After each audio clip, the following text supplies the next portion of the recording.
Hi, I'm Andy King and we're here at Stivians Lake, which is in West Cornwall between Redroof and Camborne, up on the moors. And my brother Steve's out on the water. It's about a force 4 southerly wind blowing. It's quite exposed on this part of Cornwall, so it's good for winging when the winds are relatively moderate as they are today. So you watch the water start. He'll get onto his board. He's facing across the lake, as we could say, out to sea. And it has the rig flying, and then it's quickly just stand up. And you get your stability once you're stood up. Once you're stood up, it's far easier than when you're on your knees. So a lot of people will stay on their knees far too long when they're trying to get going. The key is to get to your feet quickly. It's much easier to get stability once you're stood up, and your wing gets a lot more power in it, which you can resist against your body weight. So he's coming in now. This is his natural stance, so he's heel side. And he's going for a double duck jibe, and he's off. And however complicated the hand movement did and the duck looked, the jibe was no different to a standard jibe. So once you set your board, you set the car through the wind, as long as you maintain a steady stance above the board, you could probably duck it as many times as you wanted. It's more of a fancy move to look a little bit impressive as a function. It's not as functional.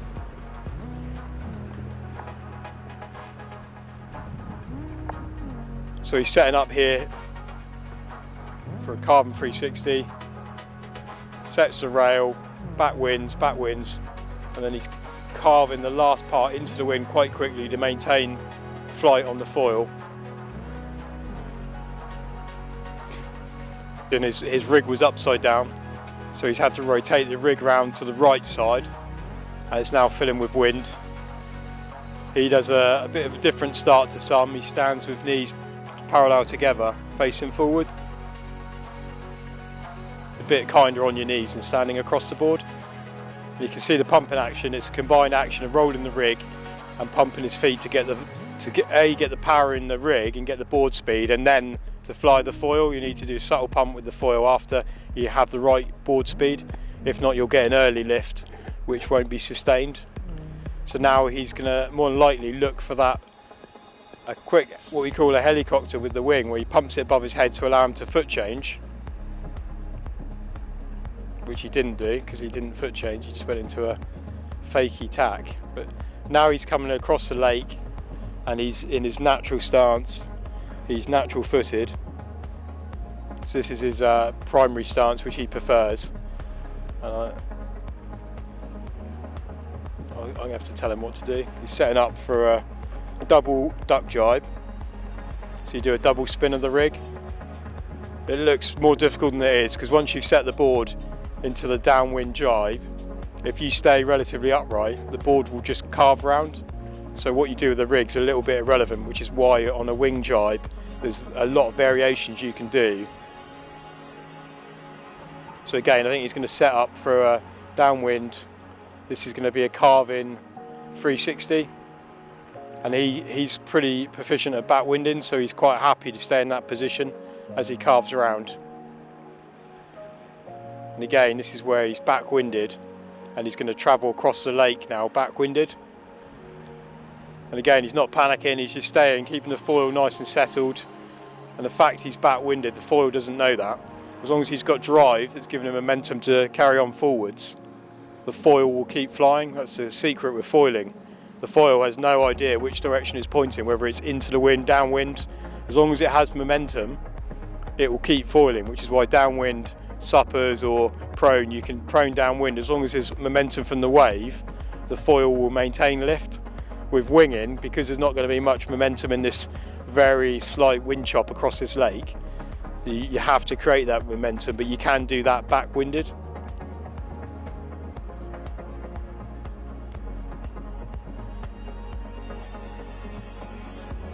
So he's now looking like he's going to do a jibe, so it's a duck jibe there.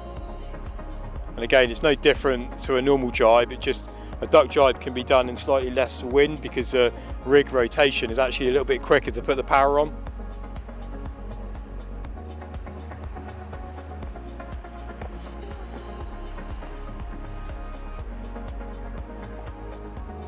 So that's his toe side tack. It requires a little less carving.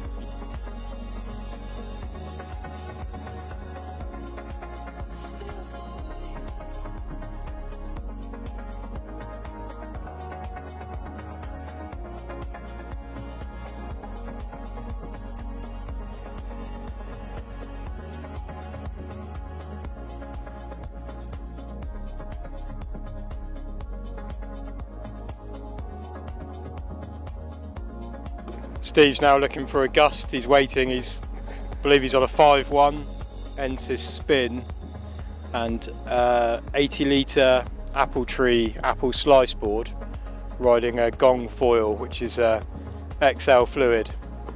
So he's got his gust now and he's up and foiling, heading across the lake, looking to do a transition. So he's switched foot now and he's gone into a switch tack or toe side tack. Now setting up again, getting a bit more speed across the lake. He's going to set up for a hillside tack on this side, so he's going to have to do more carving with the board and with the foil. So there he goes, sets his carve, and then the rig goes over his head. This time he's going to jibe straight out of it, and then jibe again, because he's obviously coming into the shallows. Sorry, he's done a 360, so a downwind 360, staying on. Right. So he's now going to tack. So he's heading across the lake, and he'll be looking upwind and watching these patches of wind. So quite important when you're winging to know what wind strength you're going to do a manoeuvre into. He's now switched his feet and he's gone through a toe side tack. And with the toe side tack, it's a very subtle movement. You're not carving too hard, just pointing the board into wind slightly. And then it's quite an early rig change as opposed to the hillside tack, which he's setting up for now. So again, he's looking to read the wind, looking for a bit of a gust, carving, and then the arm has to come over the top of your head, but you're doing it later. So the rig change is later than it would be on a toe side tack. So now he's setting up toe side, and again, he'll be looking into the wind, looking for a nice gust. There it goes. And it's a very early rig change. The rig goes high, and keeping the rig high over your head. Keep the rig low, it will come down and push onto your head, and although you can make it, it's a bit uncomfortable. So again, carving early, and then a hand change is much later on a hillside tack, and it's far more aggressive carve. The toe side tack is very subtle. There you go. Didn't look like much of a turn into the wind at all. You actually point the board into the wind slightly, and then you do the hand change and you power early and come round the rest with the power of the wing. And again, the hillside is far more aggressive carve and a much later hand change. So we should see it here. He'll look to get powered up, looks to get, and alternatively you can just jibe out. So now he's in his toe side stance. Rig comes over the top of the head and just a gentle carve through the wind to start with, and you just finish it off once you're powered up. And then a face plant.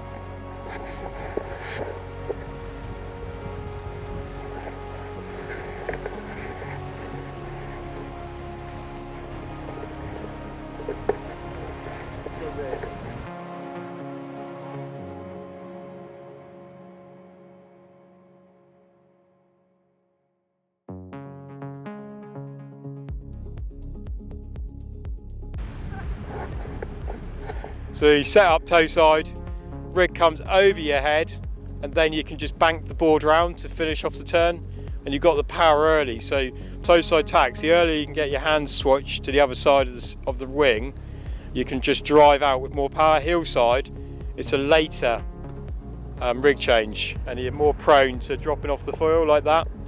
Slightly harder because you're a little bit blind when you're coming in, which is why it's important to look for your wind patches, your dark gusts on the water, and read the water. A lot of people struggle because they'll tack into lulls and it's much harder to stay on the foil. So he's now riding what would be fakie for him, goofy, and he's done a foot change. So now he's ready for his toe side tack. With that one, he's put quite a bit of pressure on his back foot to bank it round. And now he's setting up, this is his natural stance, so he's going to be going into a hillside tack, carve in, rig comes over, look for the handles. So use your eyes to spot the handles, especially when you're doing it to start with, because you won't know their position as naturally. The more times you do it, the more natural you can find the handles blind. If you have a boom, it's not such an issue, or the longer handles give you a little bit more scope for just grab and hold. If you've got two or three set handles, you will get natural feel of where they are. So again, he's coming in hillside, carving, and splat.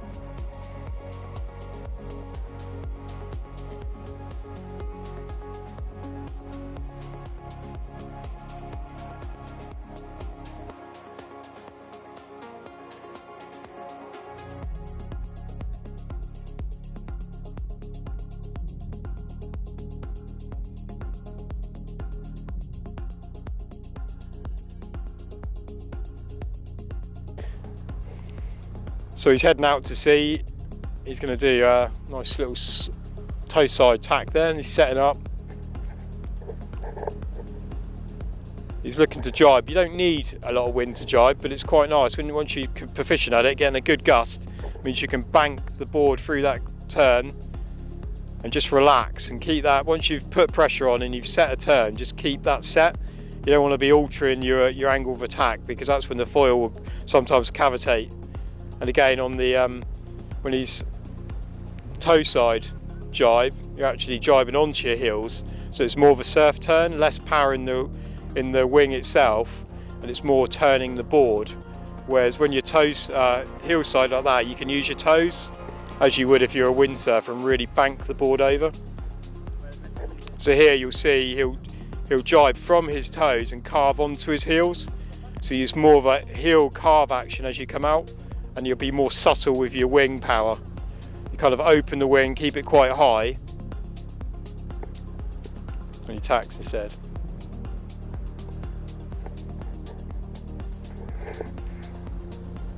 So he's coming in here looking for a gust. There is a good gust coming through close to the shore.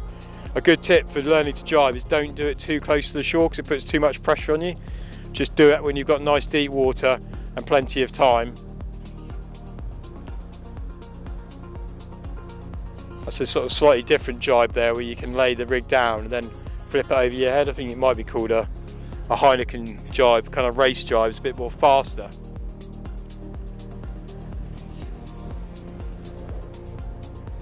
So yeah, don't be tempted to only jibe on the bank or on the shore, and there's often people there, they'll get in your way, and it's obviously shallow, so just jibe when you've got a nice big gust. Here he's coming in high, keeping the rig high out the way, and it is just banking the board over, just being subtle. If you look at his body position, he stays upright. It's not a windsurf jibe where you really bend your knees and you crank into it, because your foil is a metre or so below the water.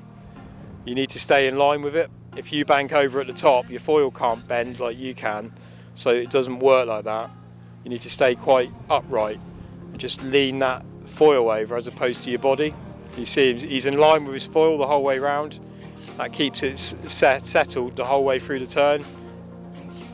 If you bend your knees and you buckle over, your foil you can't replicate that, and that's when you just topple off.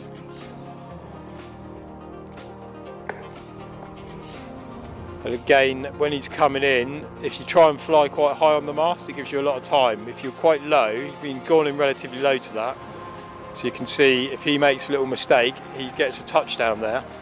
If he had given it a quick pump, risen higher on his mast to start with, although it might feel more frightening, if you just set it as you would do any other turn, it's no different. And again, he's touched down there because he's flying quite low.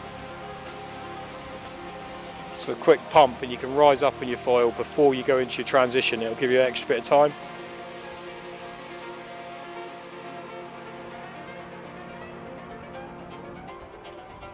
So this time he's set up, he's toe side, most likely to do a toe side tack. That's just to gain a bit of ground up wind, because the problem with jibing is if you jibe all day, you're going to end up down the bottom of the lake. So it's a balance, but that's why it's important to have tacks and jibes in your repertoire, so you can just stay upwind.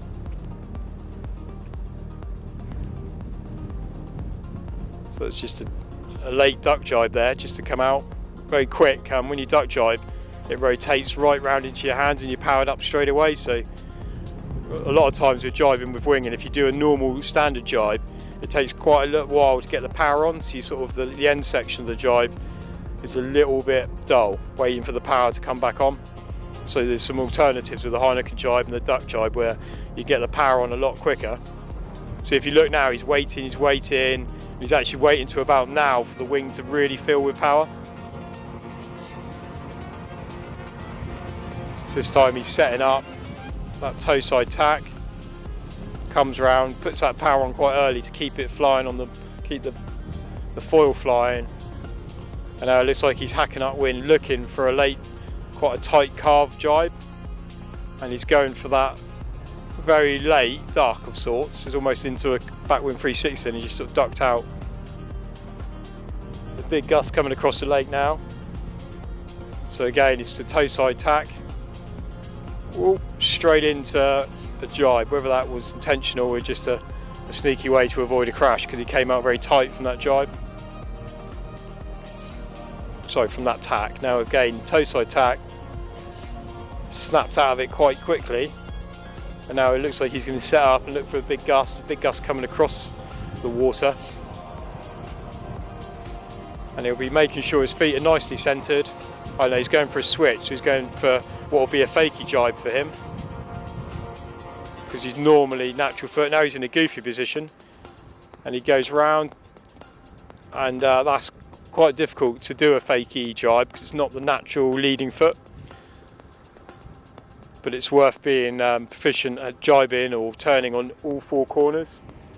Gives you that freedom if you're out, especially in waves, and you don't have much time, that you don't have to switch your feet. You can just get around the corner and get back to the other side.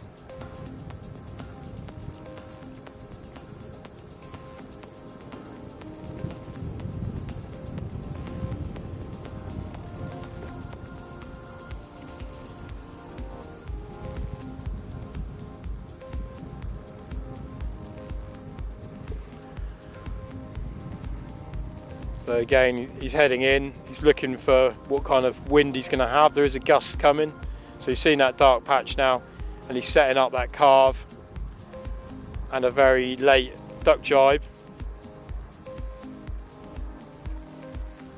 And again, it goes to show that once you have your carve set, you can do pretty much whatever you want with the wing, as long as you maintain that inline stance with the foil's angle of attack. It's very settled. You can see his position there. He's upright, just banking over to get upwind a little bit, but in line with the foil. And again, now he's leaning, stays dead in line with that foil, which is how you keep that stability through any transition. He's not bending too much at the knees. It's just subtle bends, subtle movements. Just a little bit of foot pressure will engage the turn, whether it be a tack or a jibe. You don't have to crank over with really bent knees. So there's a double rotation of the wing through what would be a double duck jibe.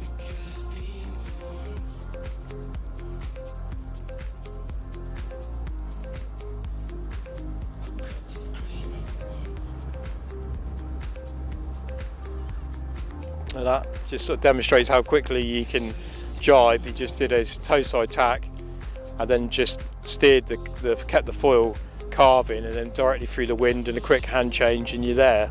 You don't need massive distances in which to jibe on a foil. You can jibe tight if you wish to.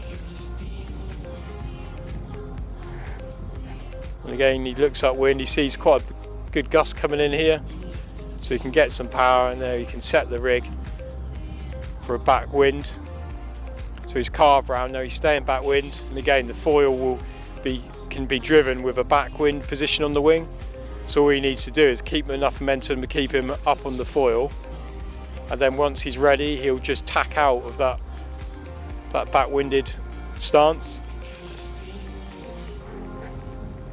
So there wasn't any foot change involved in that, it was just carving into the wind and then just backwinding. And that was a heel side tack straight into a jibe. That's your standard jibe coming out.